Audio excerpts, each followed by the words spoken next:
सुखाचं म्हणून असं काही मंत्र असतो का? आनंदी राहण्यासाठी प्रयत्न करावा लागतो का, की ती एक नॅचरल होणारी गोष्ट आहे?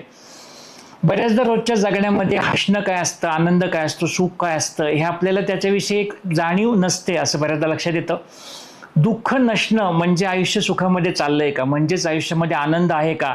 असे प्रश्न कित्येकदा आपल्याला पडतात किंवा खरं हे प्रश्न पडावेत इतकी सवड सुद्धा आपल्याला आयुष्यातल्या रोजच्या ह्या जगण्यामध्ये मिळते का नाही असा प्रश्न असतो. आनंदी राहायला शिकावं लागतं का? हा एक महत्त्वाचा मुद्दा आहे आणि त्याच्यावरतीच एक चर्चा म्हणून एक एपिसोड आपण घेऊन येत आहोत. पॉझिटिव्ह सायकोलॉजी ह्या एक विषयावरती आपल्याला फारशी माहिती नसते.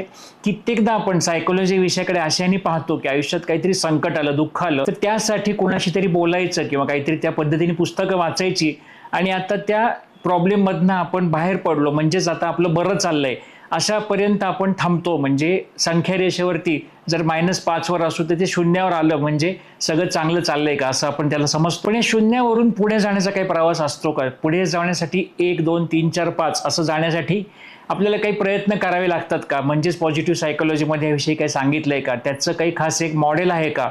आणि असं करून आनंदी राहता येतं का? कित्येकदा फक्त सेल्फ हेल्प बुक वाचली म्हणजेच सर्व गोष्टींची उत्तरं मिळतात का? का काहीतरी ॲक्शन घ्यावी लागते तर ह्या वाचनाचा किंवा कुणाचा तरी काहीतरी आखण्याचा उपयोग होतो? अशा बऱ्याच गोष्टींवरती आम्ही चर्चा केली आहे. हा एपिसोड नक्की पहा, कारण या एपिसोड नंतर जगण्याकडे बघण्याचं तुमचं एक दृष्टिकोन नक्कीच बदलून जाईल अशी मला खात्री वाटते.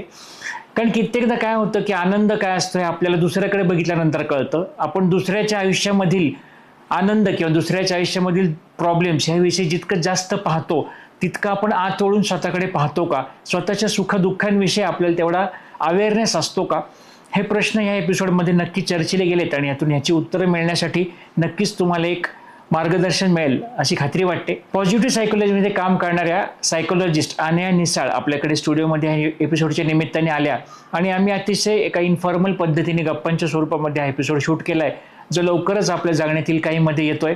आणि हे एपिसोड नक्की पहा आणि हा एपिसोड कसा वाटलाय मला कळवा आणि त्यानंतर पुन्हा आपण या विषयावरती चर्चा करूया. थँक्यू.